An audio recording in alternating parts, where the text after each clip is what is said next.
Speaking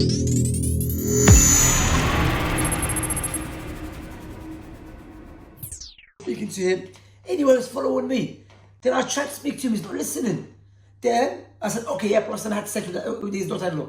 I'm clearly being sarcastic. No one understood that Prophet Shamsi, he said Prophet had sex outside marriage, وَالْعِيَاذُ بِاللَّهِ. Because that is a clear kufr, making a ta'an of عرض النبي عليه الصلاة والسلام. نعوذ بالله من ذلك. Accusing Prophet to be adulterer, وَالْعِيَاذُ بِاللَّهِ. Clearly I've been sarcastic, and what I meant marriage, okay? But it's a lie. So clearly I was sarcastic. Clearly in the same video I mentioned is a lie. So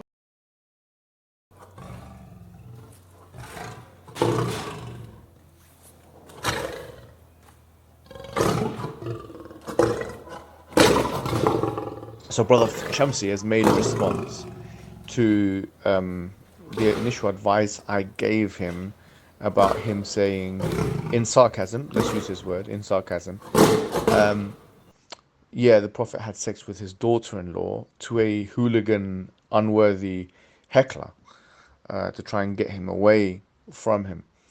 And where we don't say, and we've already made these excuses for him, we don't say that he actually, Shamsi, believes in this, i'tiqad. I mean, we make excuses for him that we cannot imagine that a brother like Shamsi, who's been doing da'wah for all these years, is a kafir, because someone who nataqa bi kalimat al-kufr, yani, it's not necessarily a kafir, someone who speaks the kufri words or not.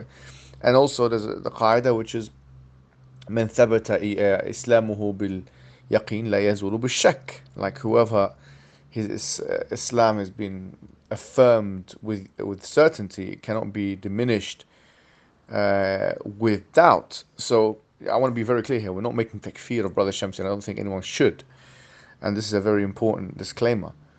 But I just feel like the brother has made too many excuses for himself. And what is the problem with just saying, I shouldn't have said these words, even to get the heckler away? I shouldn't have said these words. You know, you have to be just with yourself. And so he brings up the definition, the Cambridge Dictionary definition of sarcasm, the use of remarks that clearly mean the opposite of what they mean.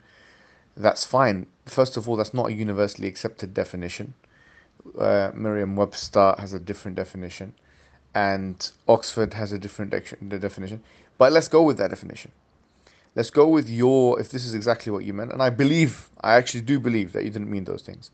My question to you is this.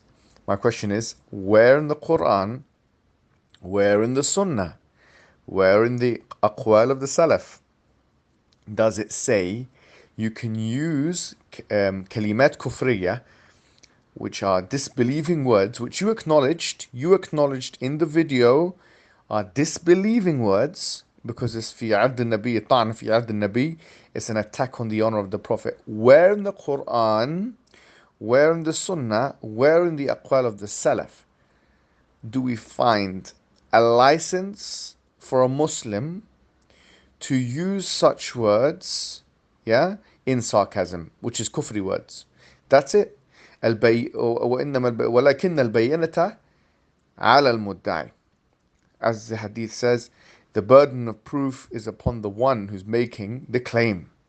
So since you are saying, you are saying it in sarcasm, and you are insinuating that there's nothing wrong with saying kalimat kufriya ta'an fi abd al-nabi, an attack on the honor, the sexual honor of the Prophet Muhammad sallallahu alaihi wasallam, you can use words of sarcasm in that context. My question is very clear. Where in the Quran, where in the Sunnah, and where is in the fahm, or the aqwal, or the athar of the Salaf, do we find such statements being clearly made from Allah, the Messenger, or the Sahaba? This is my question. This is it. The burden of proof is upon the one who's making the claim. But what I would say to you is this.